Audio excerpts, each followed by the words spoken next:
welcome back to my channel. I am here to present some common business terminology which I pick up from CC syllabus. So let's get started. और इससे पहले भी 2 videos आ चुकी है business terminologies पे, तो आप वो वीडियोस जाके चेक कर सकते हैं. Okay? So let's get started. Amortization means the extinction of a gradual writing of a liability or debt over a period of time. Simply, amortizations means to write off liability. जो आप कहीं से भी कितने भी अगर आप जितनी भी लाइबिलिटी लिए हो किसी बिजनेस में या फिर बिजनेस ऑर्गेनाइजेशन फर्म और एनी कंपनी में आप लिए हो, तो आप राइट ऑफ कर दिए, मीन्स की लाइबिलिटी पे ऑफ कर दिए, तो उसी को बोलते हैं amortization. So the extinction or gradual writing of a liability or a debt over a period of a time, and loosely speaking through a depreciation of vesting asset and vesting as through operations of a sinking or purchase fund. You know about sinking fund? Sinking fund like that जिसमें हम लोग थोड़ा थोड़ा करके पैसे जमा करते हैं. जैसे कि हम हमारे गुल्लक में पैसे जमा करते हैं, थोड़ा थोड़ा करके पैसे जमा कर देते तो ज़्यादा पैसा हो जाता है, तो वही होता है हमारा सिंकिंग फंड. और परचेज फंड मीन्स कि आप तुरंत जैसे कि परचेज किए, जैसे कि आपको एकदम इकट्ठा से मनी मिल गया और इट्स लाइक दैट, उसे मतलब परचेज फंड बोलेंगे. So the second one is annual return. What you mean by annual return? Every business has their own annual return.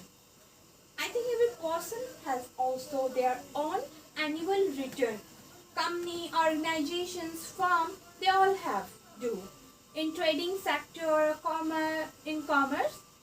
Yeah. So annual return means a statutory document filed by every company annually with the registrar of a company's starting the particulars such as status, name of directors, shareholders, indebtedness, etc. of the company. Annual return means कि जो annual return होती है हर company ही मतलब कि अपनी company के लोगों की मतलब कंपनीज की मेंबर्स की जो इंफॉर्मेशन होती है वो आरओसीज को देनी पड़ती है. तो like proprietor, managers and company के अंदर एम्प्लॉयज, एवरी मेंबर की जो इंफॉर्मेशन होती है, शेयर होल्डर और डायरेक्टर्स, इन सभी का इंफॉर्मेशन उसी को देती है आरओसी को. उससे क्या होता है, उसी को एनुअल रिटर्न बोलते हैं. Annuity, the third one is annuity, a fixed sum of money payable for the whole or a part of the person's life under the term of insurance policy or a will. Annuity, what is annuity? जो annuity होती है ना, वो हम कोई fixed amount of money जब पे करते हैं किसी ऑर्गेनाइजेशन को, मतलब कि जिससे हमें करना होता है किसी पर्सन्स को, तो उसकी मतलब उसके अंडर में हमारी इंश्योरेंस पॉलिसी के अंदर में ही आती है एन्युटी. और जो ये हमारी एन्युटी होती है ये हर बिजनेस ऑर्गेनाइजेशन के एक मतलब कि जैसे हम बैलेंस शीट बनाते हैं वैसे इसकी बिल होती है, उसमें एन्युटी दिखती है.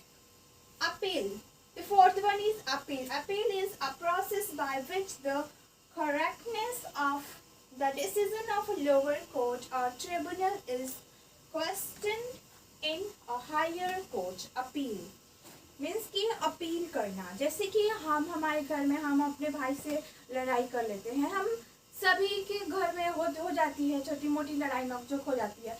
तो जैसे कि हम लोग अब जो हम लोग लेके जाते हैं अपनी कि देखो हम लोग अपने केस को लेके जाते हैं मम्मी के पास. मम्मी इसने मेरी आइसक्रीम ले ली, इसने मेरी चॉकलेट ले ली, इसने मेरी मेरी स्टिकी भी खा गई, चुरा लिया. तो मम्मी बोलेगी कि मम्मी अगर अच्छा डिसीजन दे देती है, नहीं उसको थप्पड़ लगा देती है या फिर मेरे को नया दिला देती है तो हाँ हो जाती है काम, बट नहीं अगर होता है तो फिर हम जाएंगे दादी के पास, दादा के पास। तो ऐसे जो हमारी ये अपील होती है, हम एक प्रोसेस के हिसाब से कोर्ट में भी, जस्ट लाइक कि हम पहले हाई कोर्ट जाएंगे, सुप्रीम, सबसे पहले तो district court, session court, then हम लोग हाई कोर्ट, देन जब नहीं मामला हमारा वो होगा तब जाके हम सुप्रीम कोर्ट पे जाएंगे। तो उसी वही अपील करते हैं हम, process by process.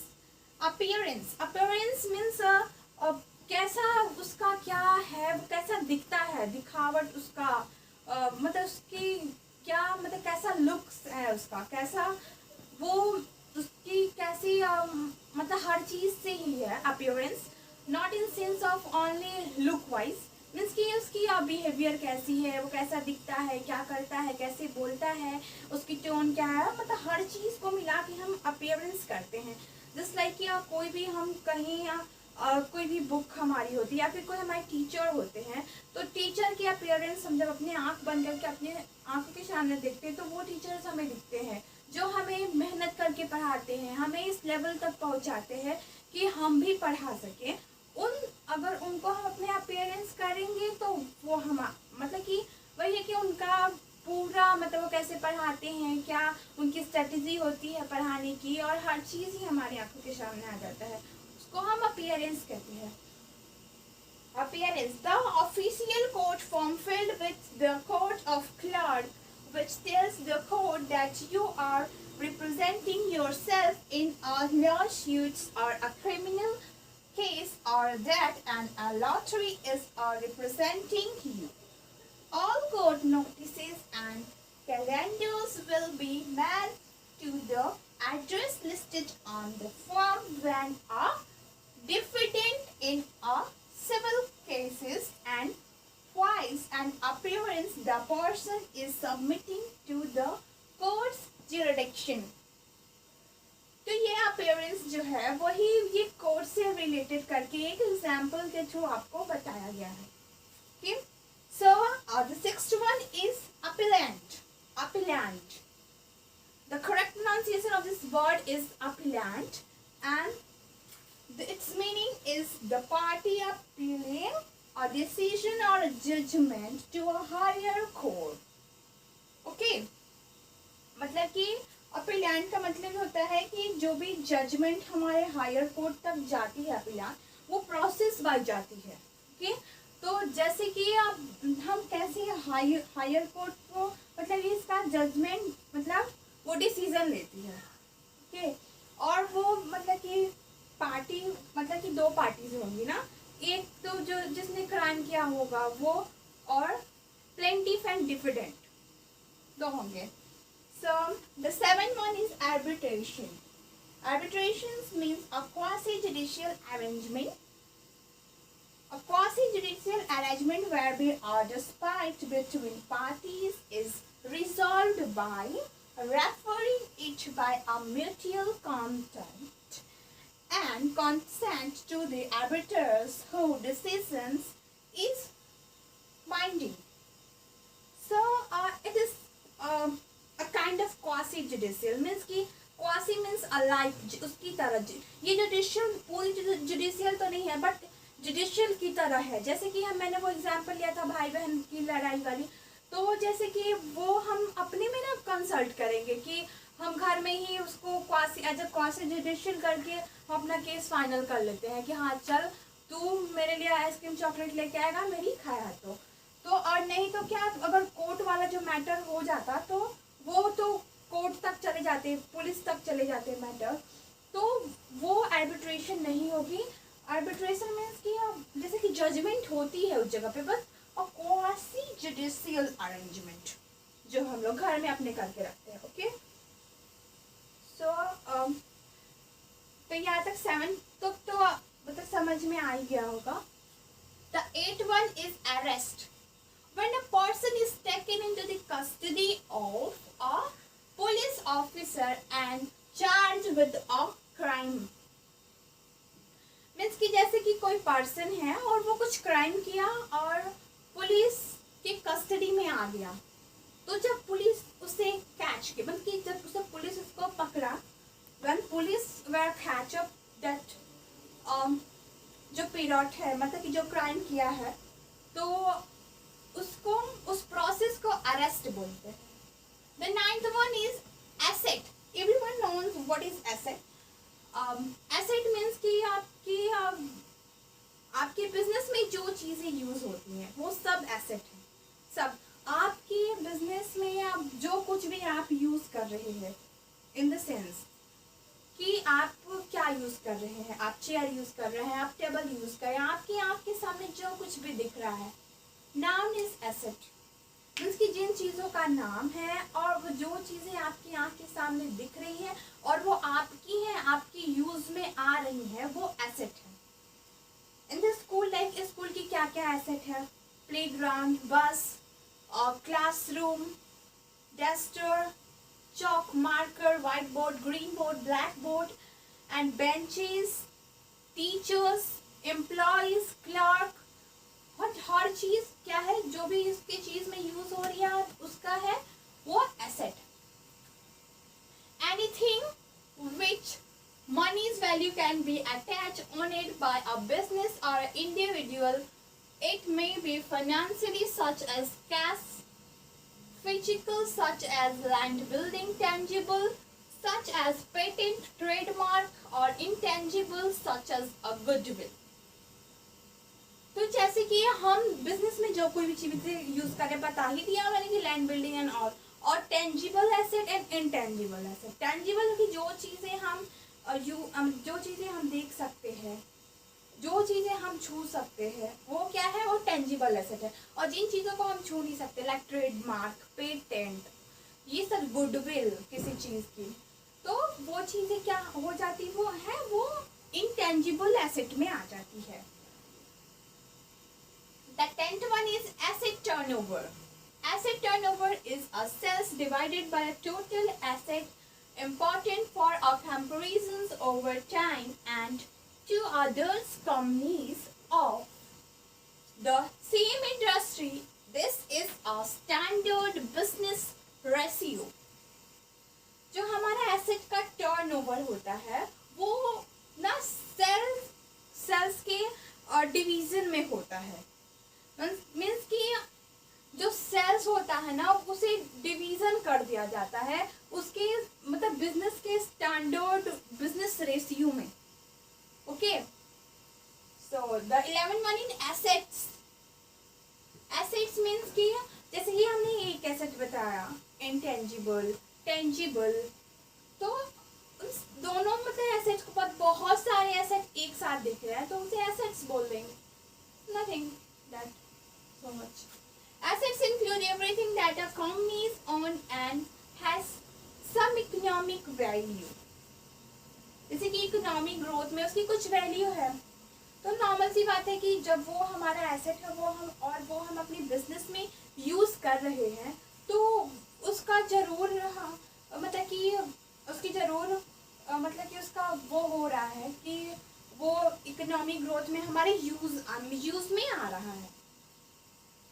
So the 12th one is assignment, or transfer a right, title, or interest in a property from a person to another.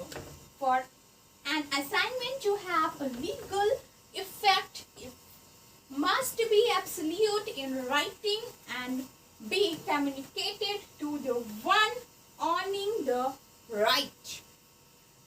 Assignment, जो assignment होती है वो हम जो कुछ भी हम प्रिपेयर करते हैं, लिखते हैं. एक असाइनमेंट जो होती है लाइक दिस कि कोई भी चीज़ हमें प्रोजेक्ट ही टाइप की मिली और हम उसे स्कूल में लिख के प्रेजेंट करके अच्छे से सुंदर से सजा के और अच्छे से प्रेजेंट करके क्लियर हैंड राइटिंग में हम ले जाते थे. तो वो अच्छे से जब प्रेजेंट करते थे उसके सामने और उसका एब्सोल्यूट इफेक्ट जो होता था हमारे टीचर्स पे पड़ता था और फुल मार्क्स मिल जाते थे हमें. नथिंग दैट, बस वही है हमारा assignment. That 13th one is assumption. The correct pronunciation of this word is assumption. It means that that a Associated Chamber of Commerce and Industry, one of the bodies representing the Indian industry.